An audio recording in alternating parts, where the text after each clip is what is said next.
Welcome to the address on Mayor Eric Adams' first 100 days and the future of New York City.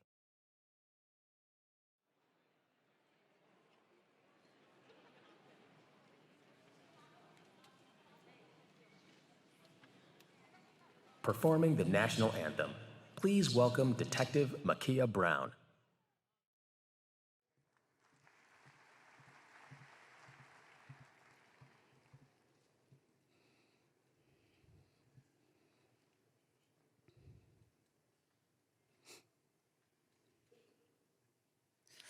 Oh, say, can you see by the dawn's early light what so proudly we held at the twilight's last gleaming, whose broad stripes and bright stars through the perilous fight o'er the ramparts we watched were so gallantly streaming, and the rockets' red glare, the bombs bursting in air, gave proof through the night that our flag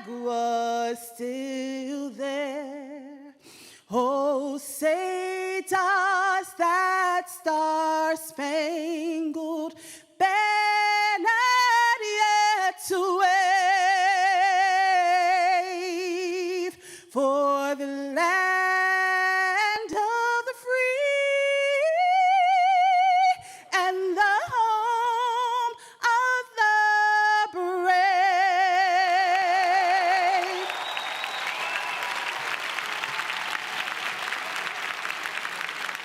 To perform Lift Every Voice and Sing, please welcome firefighter Regina Wilson.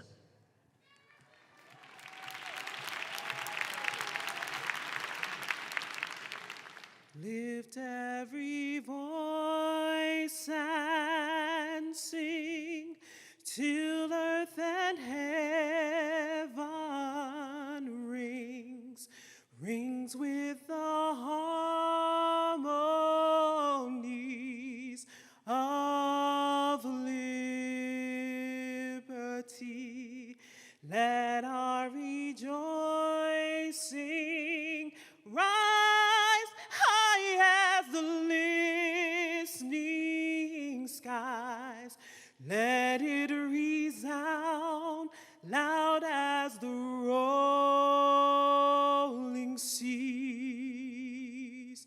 Sing a song full of the faith that the dark past has taught us. Sing a song full of the hope that the present has brought us. Facing the rising sun of a new day begun, let us march on till victory is won.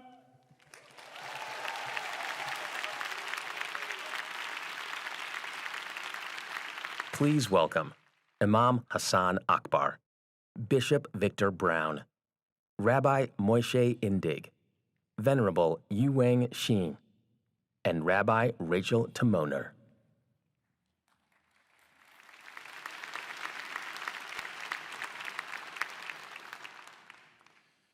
Bismillahir Rahmanir Rahim. We begin in the name of the magnificent creator of all things, the one who is most compassionate and most wise. Ladies and gentlemen, let us take a brief moment of silence to mark the first 100 days in office for our mayor, Eric Adams, and to acknowledge his staff and all who are present who seek and desire to build a better and brighter New York City. Allah says in the Holy Quran, وَقَالَ رَبُّكُمُ ادْعُونِي أَسْتَجِبَ لَكُمْ. O my servants, call upon me, and I will certainly answer your call. In that spirit, we pray. We ask the Almighty, the Creator of the heavens and the earth, to bless this gathering, and we beseech you for your blessings as we offer various forms of prayer, seeking that reward that only you could give.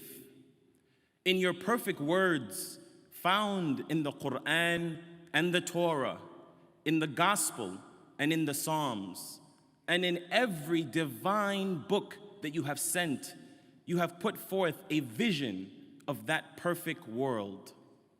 We beseech you that you lead us from hate to love, from violence to peace, and from despair to hope. We ask you, O Almighty, to help us to eliminate poverty, oppression, and prejudice in all of its forms. And we ask that you help us to make New York City a meeting ground for different cultures and faiths and ideas, where women and men can gather together and find the fulfillment of their humanity. We ask you, O God, to accept our prayers. Ameen.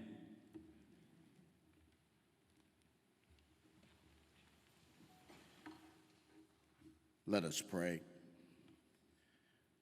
O God, creator and sustainer of this universe, we who are gathered today reverently pause in time and space to give thee thanks for the precious gift of life.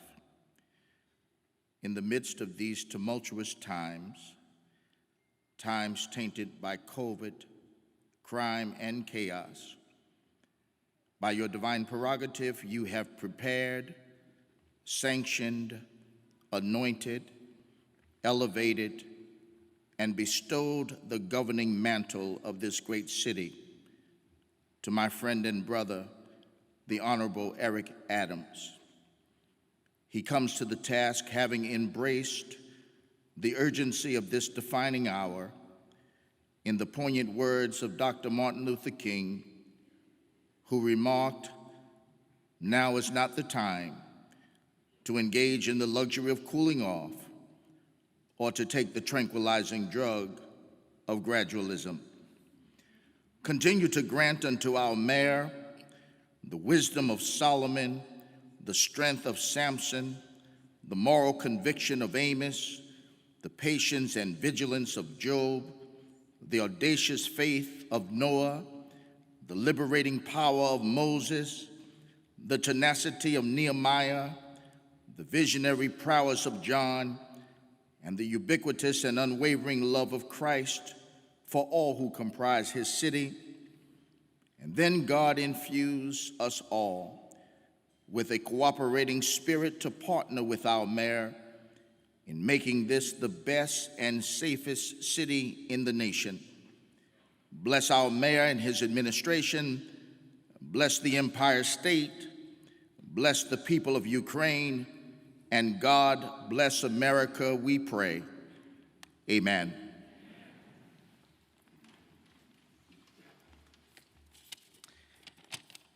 A father asked his son, 5 strands of hair is a lot or a little? The son replied, it depends where it is. If it's in a cup of coffee, it's a lot. It's on the head, it's a little. We celebrate now 100 days. 100 days of fishing is a lot. But 100 days of working, bringing back the city, doing so much hard work, it's a little. Thomas Edison once said, our greatest weakness is giving up.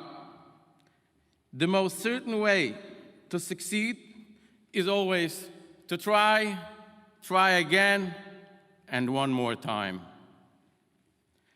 Our esteemed mayor is an example of someone who succeeds every time he tries.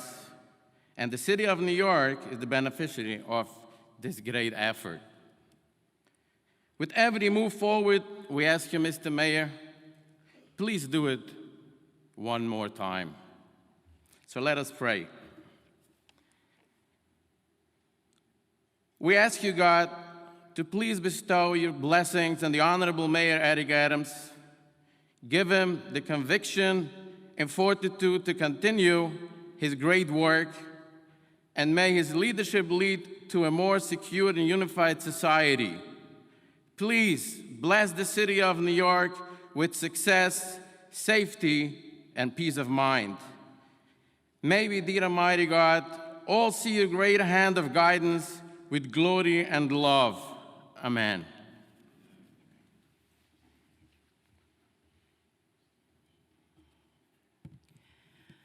Let us pray to the Buddha and our spiritual leaders. Dearest Buddha, we come today to you in thankfulness for guiding the leadership of Mayor Adams and his administration. We are aware of the many challenges that confront them and all New York's public servants. May they rely upon your wise counsel as they address the needs of our citizens. We have learned from your teachings that all events are interdependent and that past actions bear the fruits of present situations. We also know that how our government addresses current events will sow the seeds for the illness or health of our city for years to come. Please, also Buddha, may your teachings remind our citizens of their moral responsibility to one another. Remind them that our racial and cultural identities are but the exterior of our oneness. Remind them that all citizens desire to live in safety and prosperity. All citizens are deserving of loving kindness, compassion, and joy. Dear Buddha, we therefore pledge to be part of the solution, working with Mayor Adams and public officials. We understand that only by working together can we achieve healthy, vibrant community. Dear Buddha, compassionate Buddha, please listen our sincerest prayer. Please accept our sincerest prayer. 南无本师释迦牟尼佛。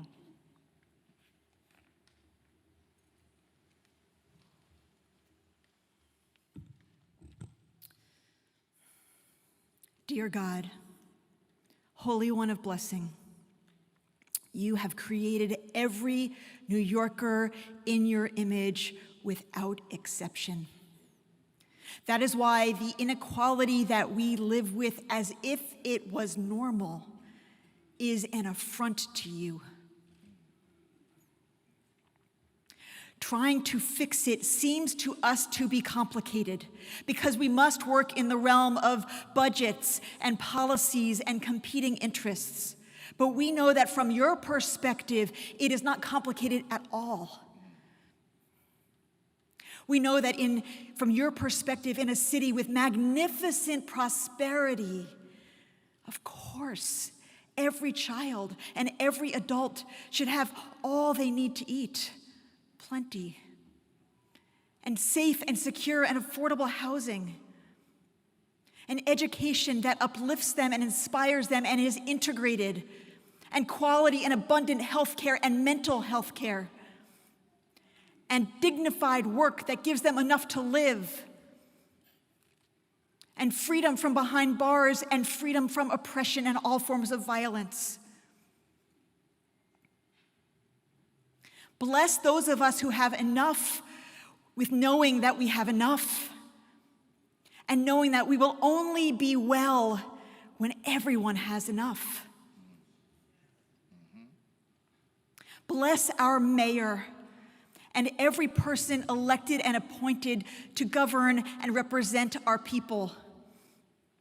With the courage and the clarity to see through the tangle of complexity and bring your clarity and the clarity of the Hebrew prophets who taught us in loud voices to bring your justice and your love to every block and every district and every zip code and every borough and all of our city. And we say together, amen.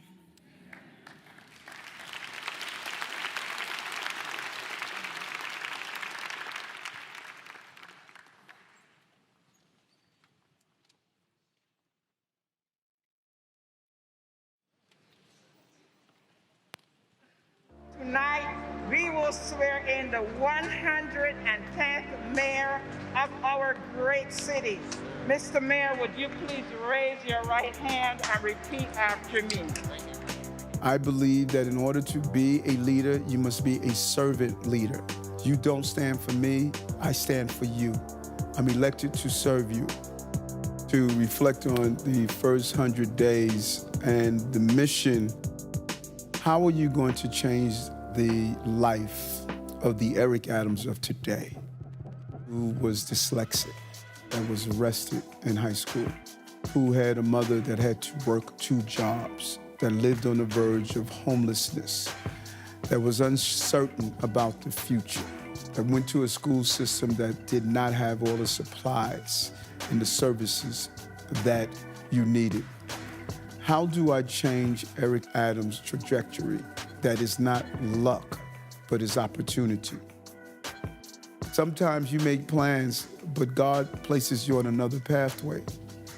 I was in a lot of pain coming from being a victim of aggressive police behavior and abuse. There were a lot of demons inside. I think experiencing PTSD, not being able to watch a police vehicle or hear a siren. Reverend Daughtry knew that it was time for me to get the demon out of me by going inside the department that caused the demon. And he was right. When I joined 100 Blacks in Law Enforcement and the Guardians Association, every day that I got up in those 22 years as a police officer, my North Star was to create a safe environment, but do it with justice at the same time. I felt it then, and I strongly believe it now. We're talking about the state of our city, what state it is in right now. I must be honest with New Yorkers and share what we are up against, all of the crises that we are facing.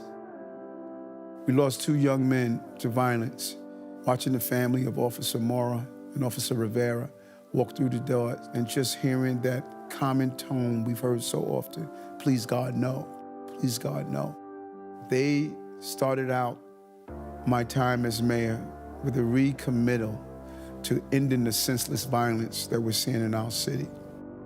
I must lay out what the future is going to hold to build on those 100 days. We put in place a platform. Number 1, public safety and justice, returning our economy, but ensuring we end the inequalities, education,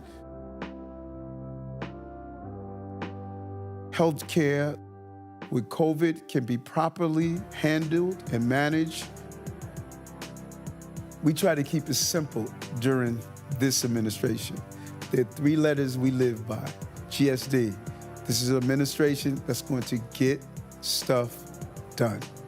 I believe in the city, and I believe in our resiliency. We're going to turn our city around in the right direction. And I will faithfully discharge the duties Of the office of the mayor of the city of New York. So help me God. Congratulations. Please welcome former New York City police officer, state senator, and Brooklyn Borough president, and currently the 110th mayor of the great city of New York, Mayor Eric Adams. New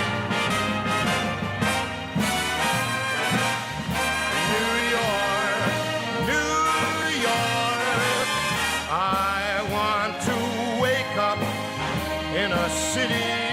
that never sleeps.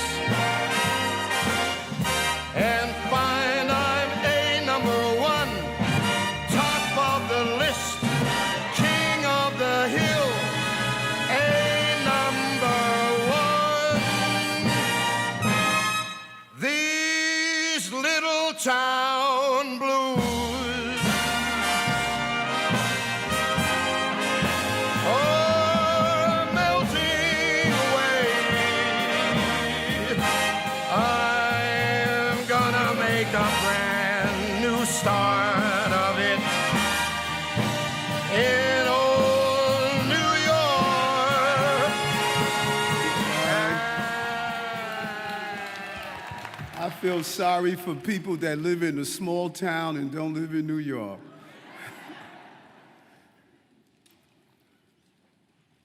Just a good feeling. Where we are, my fellow New Yorkers, we are here, together at last. For 2 years, we have lived in an alternate version of our city, separated from friends, families, and colleagues, worried about going to school, to work, about staying healthy, and our fear was justified. We saw over 40,000 of our fellow New Yorkers die of COVID-19. This pandemic was a mass tragedy unlike anything we have experienced in modern era. But New Yorkers never faltered. We adapted, we improvised, we looked out for each other. We endured despite the fear, the trauma, the uncertainty, and the heartbreak. We kept going. Because every New Yorker knew in their hearts that our city will come back. It's already happening. I can feel it everywhere I go. The state of the city is strong. Because New Yorkers have never been stronger. We've been through a lot. We have struggled and survived. After 2 years, we are ready to be together again, reunited, and it feels so good.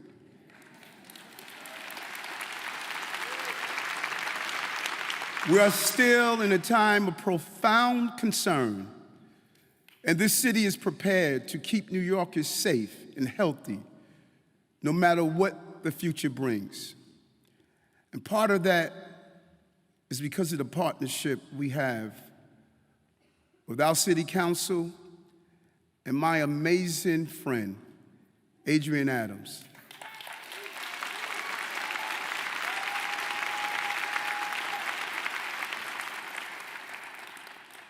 We were high school students together. You and I both lost our mommies this last year. They're looking down on us, and they're telling us, "You got this, baby. You got this." I thank you so much. Adams & Adams Law Firm is going to bring us through this. But we have always known that our city would never be defined by the tragedy. The spirit of New York City will always prevail. We saw that spirit in the millions of essential workers and city employees who kept us going throughout the pandemic. We saw it just 2 weeks ago when a gunman attacked our subway. Transit workers, first responders, police officers, and everyday New Yorkers took action to save lives and apprehend the suspect. I want to thank all of you, especially those who are here today with us. Please stand up.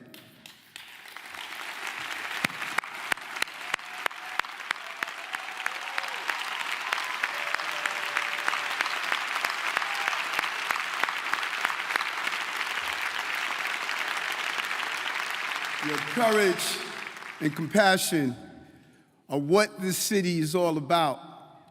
That sustained us through the first 100 days of this administration. And courage and compassion are what we need to rebuild this city going forward. This is the way President Franklin Delano Roosevelt chose to lead, and his example inspires me. In the years after the Great Depression, America faced a cascade of crises not unlike what we are experiencing today. Then, just as now, there was no easy solution or quick fix.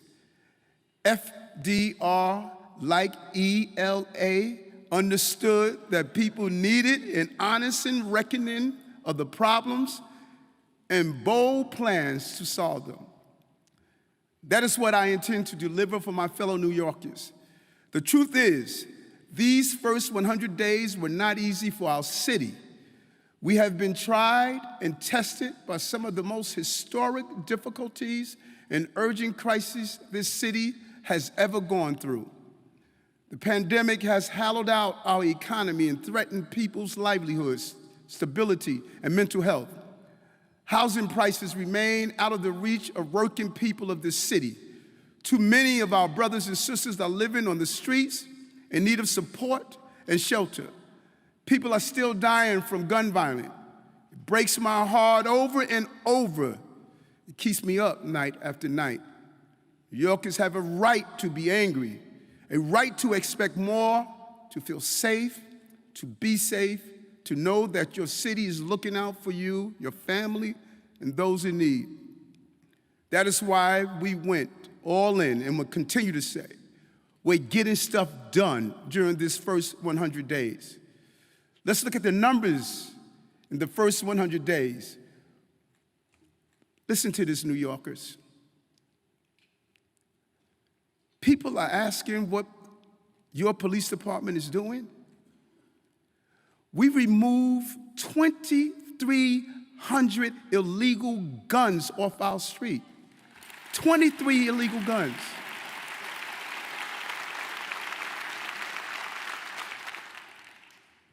And so when you hear people say, we don't need our police, let me tell you right here and right now, I will support my police and we will make our city a safe city.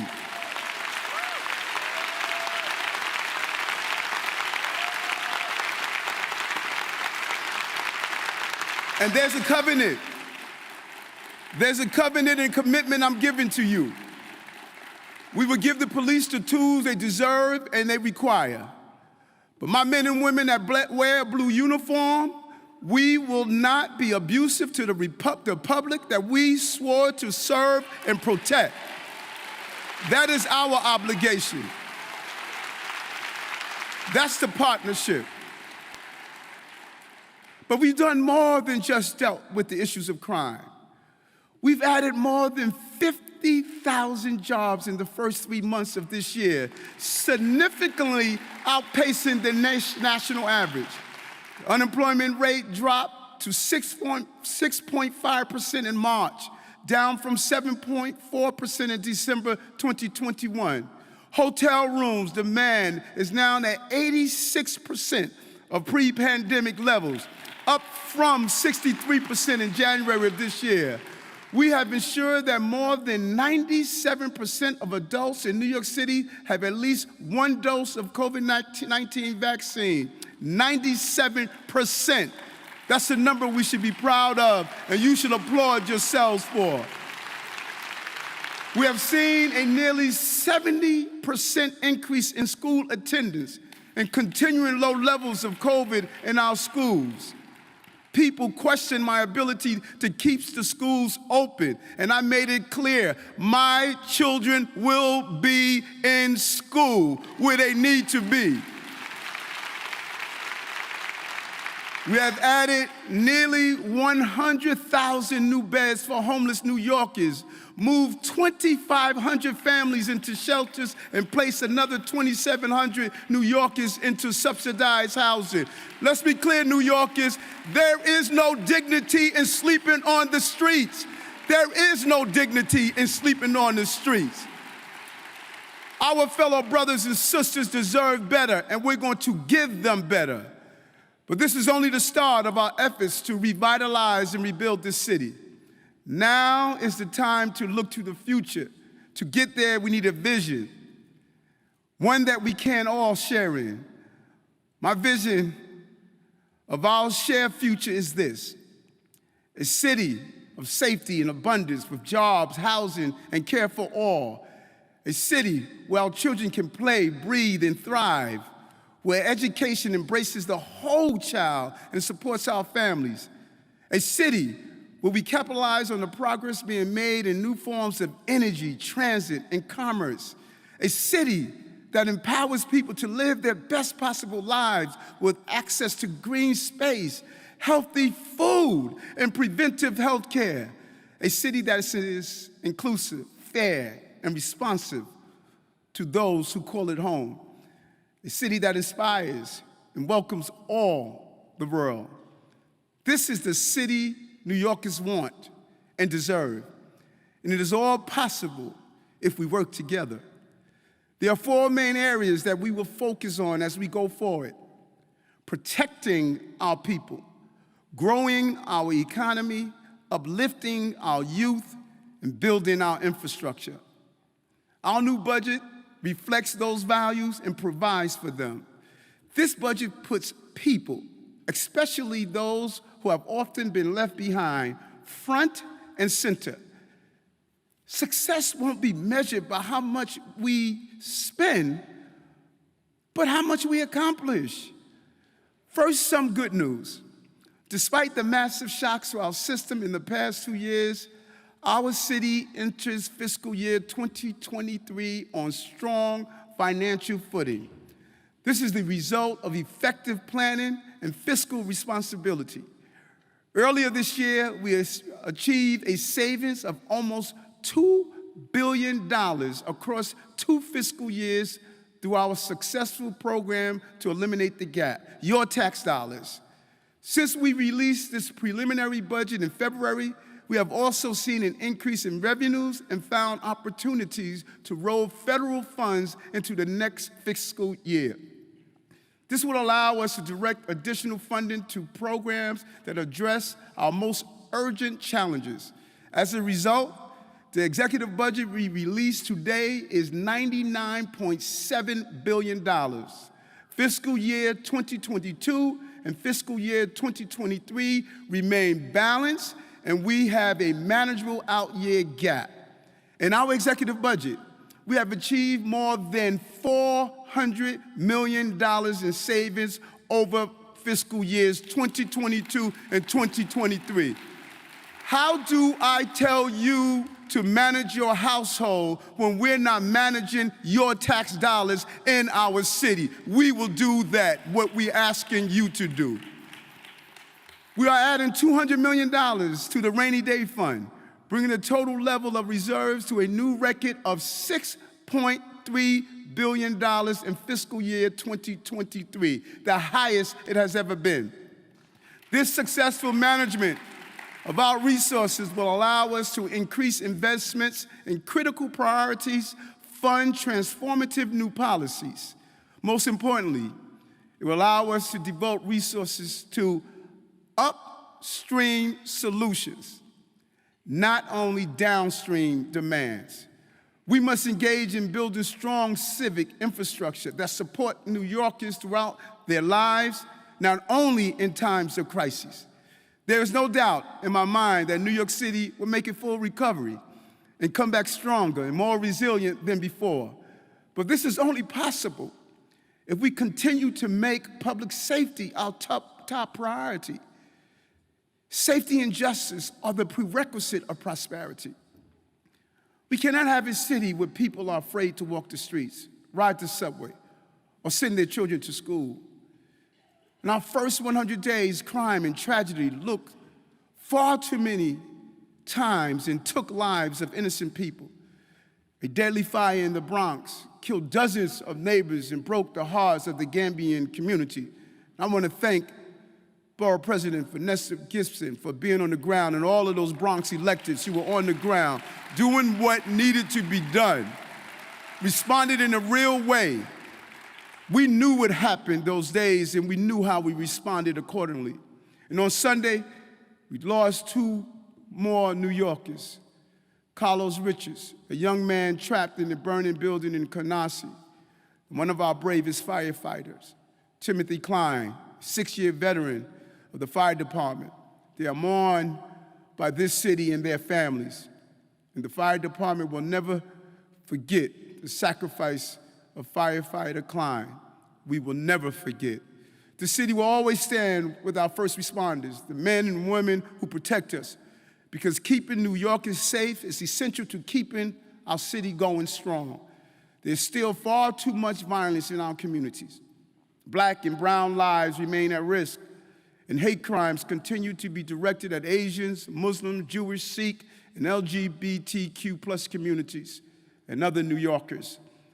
Our sister Michelle Go was pushed to her death in front of a train, an act of horrifying hatred.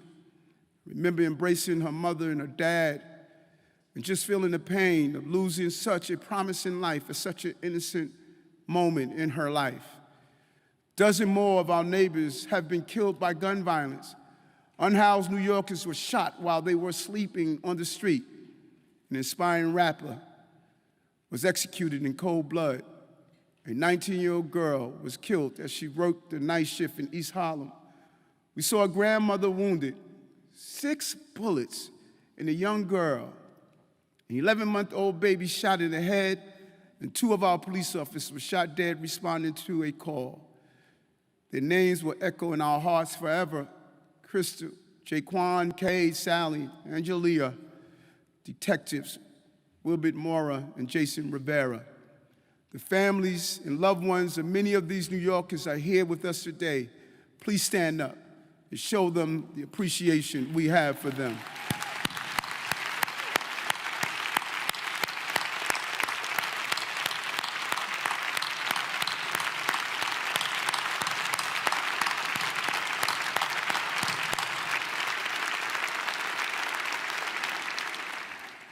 And I want to speak directly to you. I can only imagine the loss you feel and the pain you live with.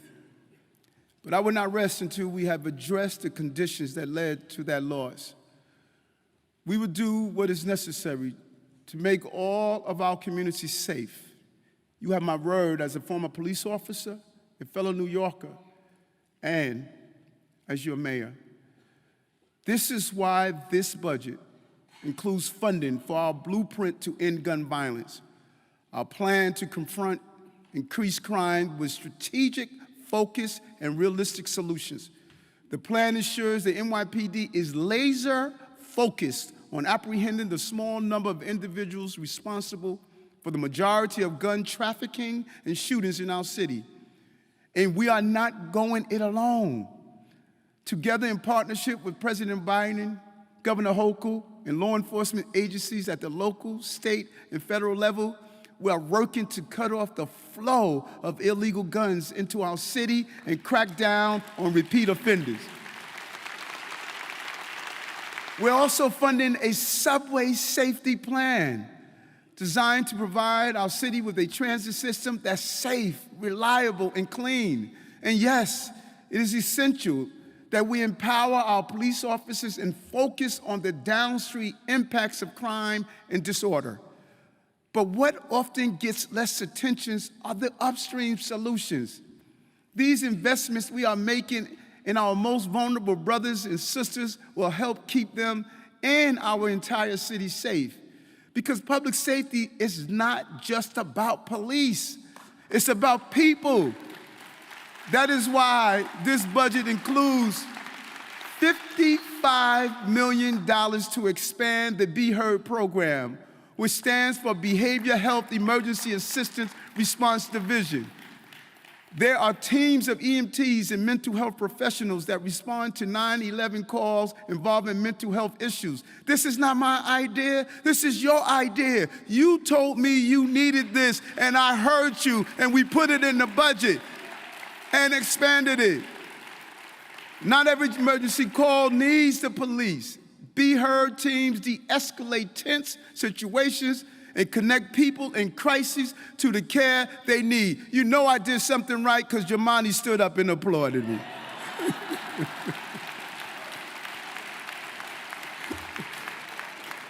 Our future will expand this program to more high-need neighborhoods, Central Brooklyn, Eastern Queens, and the South Bronx. We will also continue to support our crisis management team and violence interrupters all over this city. Some of them are here today. I love them so much. A.T. Mitchell, Kay Bain. These organizations are out there on the front line doing the work. Your work is a proven part of reducing violent crimes across our city, and we thank you for your commitment and courage. Public safety also means supporting those who need a second chance. That is why we are ensuring that every youth parolee will now have a mentor, someone to help guide them back to the right path after they have been incarcerated. Public safety isn't just about bringing down crime rate. It's about helping those who need it most, including those experiencing homelessness, many of whom are at risk from violence themselves. That is why we are investing more than $170 million in 1,400 new beds at safe havens and other facilities designed to serve those who have the hardest time moving in traditional shelters. Let me tell you something. It's going to be hard for people to hate me. Because we are listening to those who have been on the ground. And working with Speaker Adams and the City Council, we will continue to make this a top priority. In addition to this increased capacity, our social service teams are expanding their work to connect New Yorkers in need to the services and housing options available to them. Because it isn't just about building more shelters, it's about building trust. This is the work so many in our city have done. And today I want to thank some of the individuals working every day to deliver housing and hope to those who need it most. My brother Shams the Baron. Where's Sham? Thank you. Thank you. Thank you. Formerly homeless, taking your pain and turning it into purpose and making sure that other people are not experiencing that same pain. Thank you, thank you, thank you, thank you, thank you. And Rob Robinson, also here. Please stand, Rob. Thank you. Making sure that our brothers and sisters who have lived through homelessness have a voice in our city. Keeping New Yorkers safe is the key to economic recovery. But we must also use this moment to reimagine our economic system to promote equity and address long-standing problems and historic injustices. Make no mistake, we must restore the major drivers of our city's economy, including the central business districts that have been critical engines of success for centuries. We are making big investments in the cleanliness and safety of our streets and supporting our businesses in Midtown and Lower Manhattan. And we're looking at all of our commercial corridors in every borough. But we will not stop there.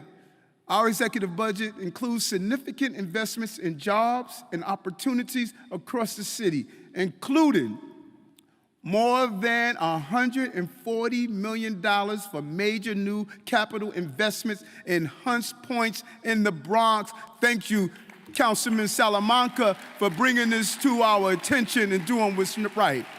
Renewed efforts to help our small businesses thrive and expand access to city funding for women and minority-owned business who have been denied for far too long. These are just a few of the more than 70 concrete initiatives we have laid out for our city's economic recovery. By simply creating jobs is one way, but that is not enough. We must do more.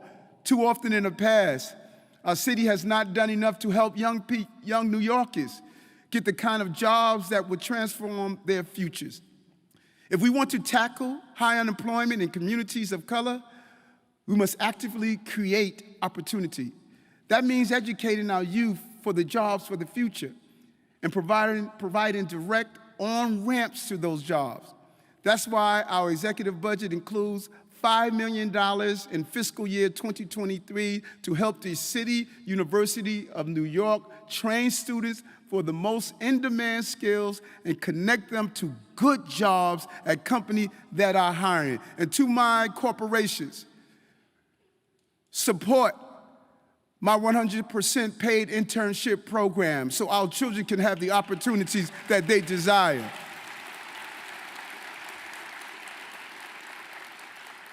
We're going to see the partnership with some of the largest employers in our fastest growing sectors, including life sciences, green jobs, tech, and advanced manufacturing.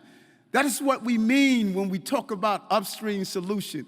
It also means investing in economics ecosystem where New Yorkers can access all the ingredients for jobs, innovation, and economic opportunity in one place. The process is already underway all over the 5 boroughs in Manhattan. We're expanding the fast-growing life sciences and healthcare hub in Kips Bay. Thanks so much, Deputy Mayor Maria Torres Springer, for your vision in this area, getting it right. Today we are announcing that the city will be working with Taconic Partners, Divaco West, and NYU to build new space on First Avenue for cutting-edge research, workforce training, and new startups. A child from Brownsville will learn the skills so he can go to Manhattan and be employed in the new science that's facing our city and our country. We are also helping to bring more lab space online at the Alexandria City Center, which has anchored our local biotech industry for over a decade. Together, these 2 projects will nearly double lab space in Kips Bay and further establish it as the hub for life sciences in our city. Meanwhile, at the Brooklyn Navy Yard, we continue to grow emerging tech and manufacturing companies and connect young people to those opportunities through the Brooklyn STEAM Center, an amazing initiative. Our working waterfronts in Sunset Park and Staten Island, we are establishing New York City as a global offshore wind hub to power our future and create thousands of jobs. And across the water, on Governor's Island, we are building a new academic campus. It will become Fantasy Island. We're going to do the research and test climate solutions for New Yorkers and the entire globe. To support this hub of opportunity, the executive budget also includes new funding to expand ferry capacity at Yankee Pier so that more New Yorkers can access the 7,000 jobs and educational opportunities we are creating on Governor's Island. Because our economy is not some abstract concept, behind every job is a worker who's driving our city into the future. That's why we must also recommit to protecting our city workers and support labor. Unions across our city. Union power is people power. It keeps New York City going strong. I know what it's like to put on a uniform and work a shift in the services of others. And my administration is going to make sure our UN members get the wages, the rights, and care they deserve. That is why it is in my first 100 days, we delivered raises for essential gig workers. And it's why we are going to continue to stand in solidarity with people and unions working in this city. New York City is the largest union town in America. And just a few weeks ago, this union town got even bigger thanks to our brothers Chris Smalls and Derek Palmer, who successfully led the effort to unionize Amazon. Up, stand up. Thank you. Thank you. Thank you. Thank you. Let me tell you something. I'm the first mayor probably that has ever been a union member. I know what it is to worry about your health care, to worry about your pension, to worry about putting food on the table. What you did is send a symbol. You don't have to wear a suit and tie to mobilize and organize. All you got to do is just have the ability to do so. Thank you for what you have done. Thank you. And I noticed when you stood up, you had a tattoo. You make me want to get a tattoo now.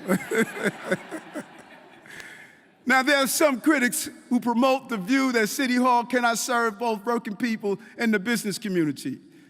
But in fact, that is precisely the role of a fair and democratically elected leader. You have heard me say many times that we do not need to choose between safety and justice.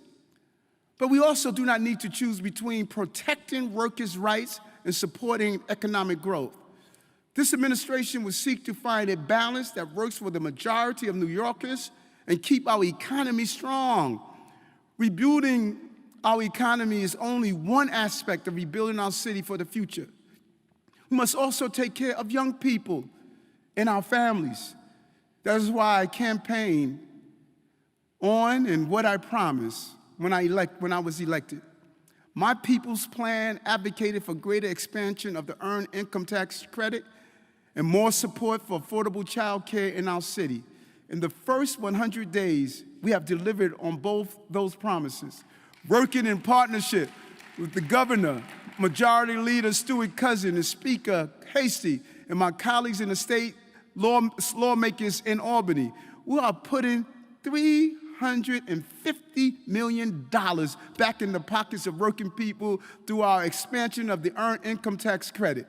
And thanks to those same colleagues in Albany, the state has committed $4 billion in funding for New York City child care over the next 4 years. We have also secured authorization to implement tax incentives that will spur the private sector to create 17,000 new child care seats in our city.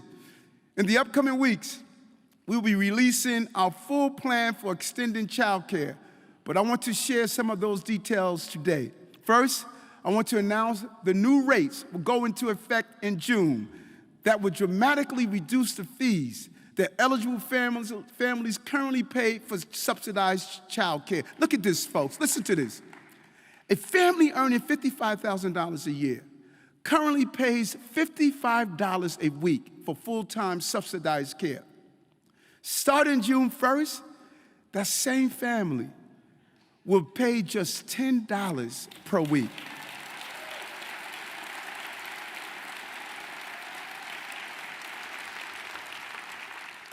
Can you imagine that additional dollar? We're also ensuring that families who have been waiting for child care get access to this critical support, and that families in communities with the greatest need will get priority. We have already begun reaching out to families on the city's child care voucher wait list and plan to connect with every family on that list by September. We know that working parents don't have time to navigate the complex bureaucracy to get child care, and we are going to make sure that city government works for them, not that they should be working for city government to get it done. That is why I'm proud to announce that the first major feature of our new My City web portal will be a unified application process for all subsidized child care options offered by the city. Making quality care more accessible will change lives, help our economy, and support our children and families. It is a responsibility that too often falls on the women of the city. A story I know all too well, watching mommy having to work 2 jobs while raising my 5 siblings and me. The work of care is the work of life. It is essential work, and we're going to treat it that way. In addition to our commitment to affordable child care, the budget we released today includes bold new initiatives that will support our students and improve our schools.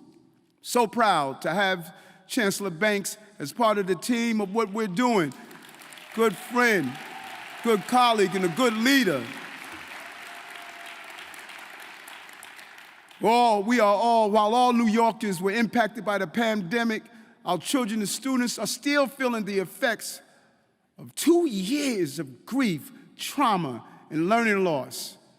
We are proud that we successfully kept the schools open and students safe. But we must do more for our young people, especially when it comes to helping them get prepared and trained for a career in the future. Because I say this over and over again, folks. If you don't educate, you will incarcerate. 80% of the men and women on Rikers Island don't have a high school diploma or equivalency diploma. The indictment is not on them. The indictment is on our city, on what we have done for them, to them, and betrayed them. Our young people were not getting what they needed from our city when we came into office. Student absenteeism was high, educators had low morale, and our children had fallen behind academically and socially. That is why during the first 100 days, we committed to expanding the Summer Rising program, which provides academic supports, arts, recreation, and food to our students during the summer months. Thanks so much, Sheena Wright, for seeing the vision of getting this done and executing and making the plan happen. In the executive budget, we are adding funding to increase the total Summer Rising program capacity to 110,000 K-8 students this year. We also now announced funding for a record 100,000 summer youth employment opportunities. Those previous city council member, Brad Lander, Jamani, Adrian Adams, and some of you, you've been fighting for this for years, and people ignored you. But you came to me and told me what you needed. And what happened? You got it. But we're doing something else. We're allocating more resources to the Fair Futures program. Foster care children that age out at 21 with no support. We already know that there's 600 to 700 that age out every year. We know they are going to be victims of crime, participate in crime, homeless, mental health issues, no support. We are putting money into Fair Futures to protect these foster care children like we promised we would do.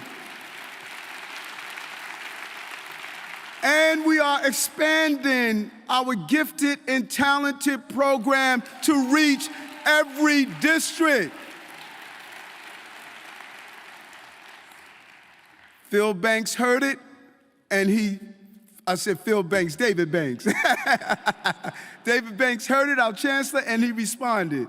Every school district, it's easier for families to access this program by providing 2 entry points, both kindergarten and 3rd grade.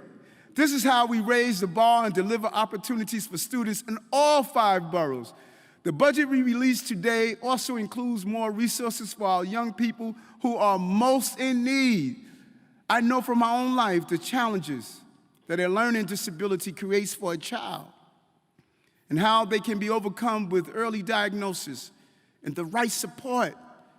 That's why we will be directing $7.4 million in funding dyslexia screening sites and literacy programs across the city over the next 3 years. We will also invest $11.2 million in our bilingual education program so that every student has a pathway to multilingualism, and work to ensure the food we serve our students support their developments and build lifelong healthy habits.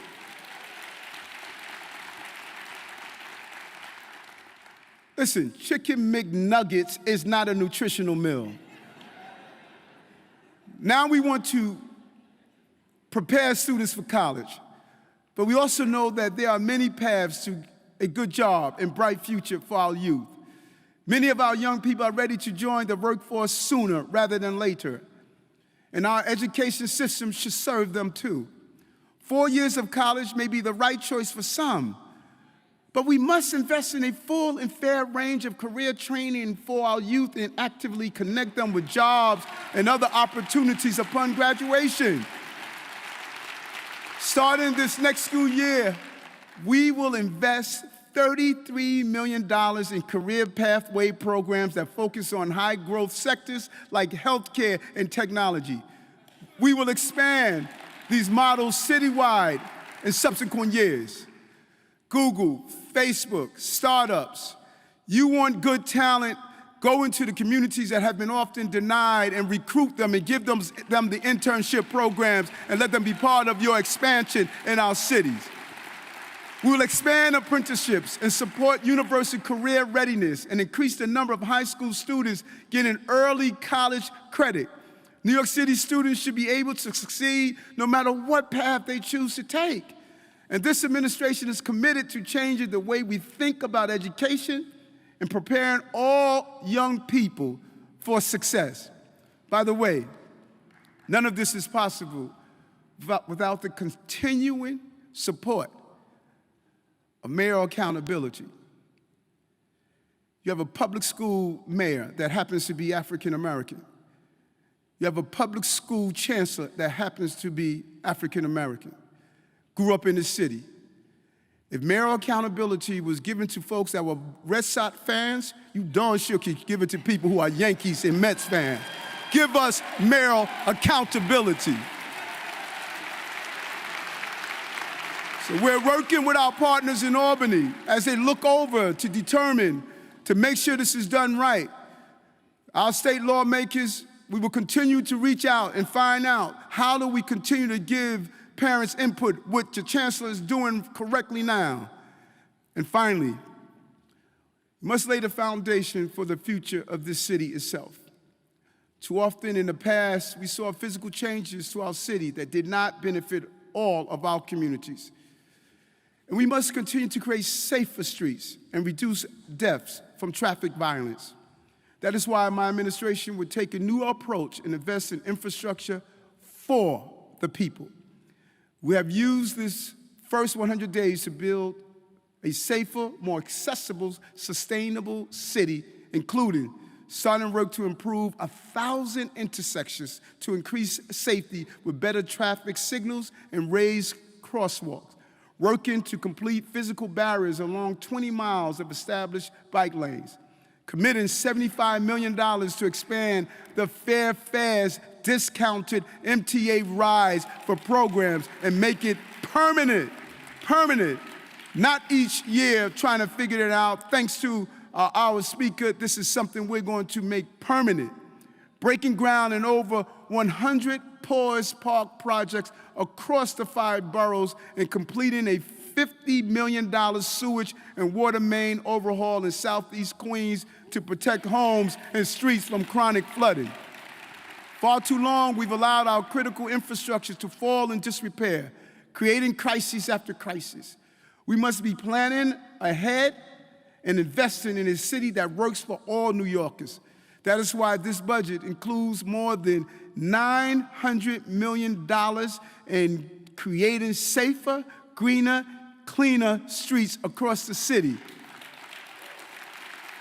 And to make sure they are more accessible to our seniors and those living with disabilities.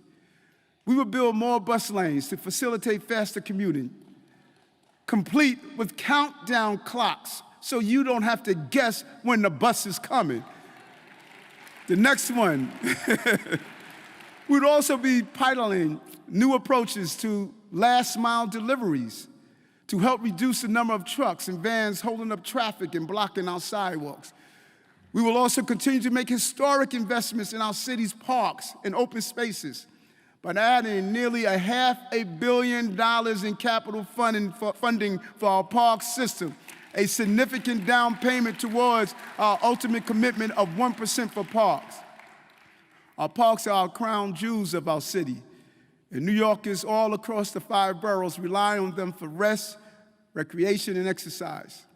This funding will go to new infrastructure, longer-awaited repairs, and increased trash pickup.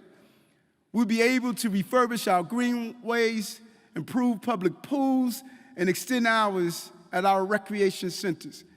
And we're also going to plan for the future with 20,000 more trees on city streets, providing shade, beauty, and improving air quality. We're making other investments to create a more sustainable city, including ambitious goals for reducing greenhouse emissions and reaching carbon neutrality by 2050, improving access to renewable energy, procuring more plant-based, local food options across city agencies, and moving towards zero waste with expanded access to composting. As a coastal city, in the era of climate change, we must also protect our vast and complex infrastructure from extreme weather and other climate shocks. We're also investing in public health on every level, from preparing for future pandemics to expanding lifestyle medicine programs in all 5 boroughs. We must help address the factors that led to the epidemic of chronic disease as type 2 diabetes, high blood pressure, and take them as seriously as we take our other health emergencies. And let me end with this. We must commit to creating the affordable housing that New Yorkers have needed for so long. Housing cannot be a privilege for those with supportive families or generational wealth. It is a key to living a good life in the greatest city in the world. This must include housing for families, older New Yorkers, people living with disabilities, and those who have experienced homelessness. It must be for young people just starting out, as well as people who are starting over. That is why we are committing $5 billion in additional funding for housing over the next decade. $5 billion.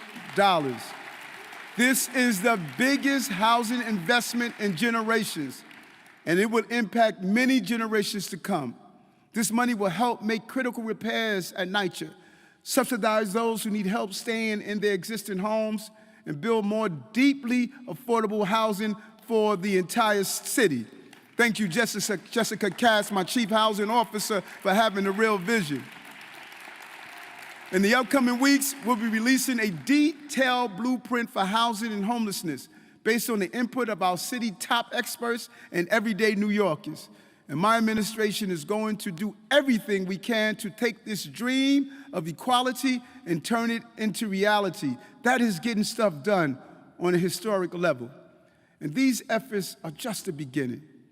We will continue to transform our city through good government and responsive leadership. And it all comes down to this: safety, jobs, schools, and housing. Sounds simple, radically practical, but it is the work of many hands, many minds, and many years. And there's no better place to begin than right here. Truth be told, the American dream has always started in New York City.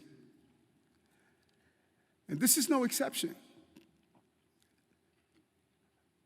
We're the only country on the globe where dream is attached to our name. There's no German dream, there's no French dream, there's no Romanian dream. There's only an American dream. And we must make sure that dream is a reality for everyone. We have the most talented, adventurous souls anywhere on the earth. They're right here. Over 400 years, we have turned this small port town into the global commerce center, the universe of art and diversity, from skyscrapers to subways. Our wildest dreams have become the world's everyday reality. And now, we're 100 days into starting a new chapter in New York City's history. This is the part where we find the compassion to help and house and educate everyone, the wisdom to put aside those old arguments and embrace our newfound unity, and the courage to work together in solidarity. We don't have to agree with each other all the time. I don't agree with myself all the time. But we have to agree that we have to live together to build a city of hope, equity, and justice. A city that would light the way and lead the nation. I know. That's what Mommy told me. When I was a little boy walking on the stage to do a speech, I felt the nervousness in the pit of my stomach. She leaned over to me. She said, "Baby, you got this." As I walked on this stage today, I heard Mommy's voice. "Baby, you got this." And I want to say to you, New Yorkers, you got this. We got this. We will make it happen.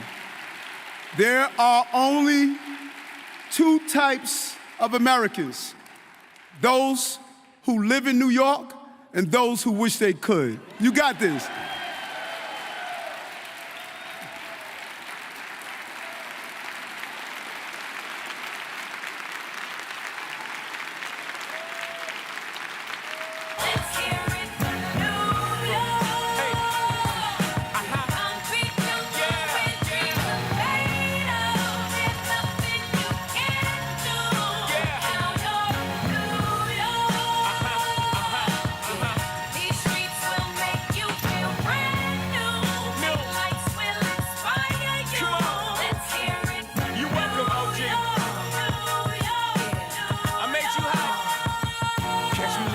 With OG at a Yankee game. That made the Yankee hat more famous than a Yankee can. You should know I bleed blue, but I ain't a crypto. But I got a gang of walking with my click though. Welcome to the melting pot. Corners where we selling Africa been by the home of the hip hop. Yellow cap, gypsy cap, dollar cap, holla back. For foreigners it ain't fair, they act like they forgot how to act. 8 million stories out there in the naked city. It's a pity half of y'all won't make it. Me, I got a plug special ed, I got it made. If Jesus paying LeBron, I'm paying Dwayne Wade. 3 dice CeeLo, 3 card Marley. Labor Day parade, rest in peace Bob Marley. Statue of Liberty, long live the World Trade, long live the King, yo. I'm from the Empire State, that's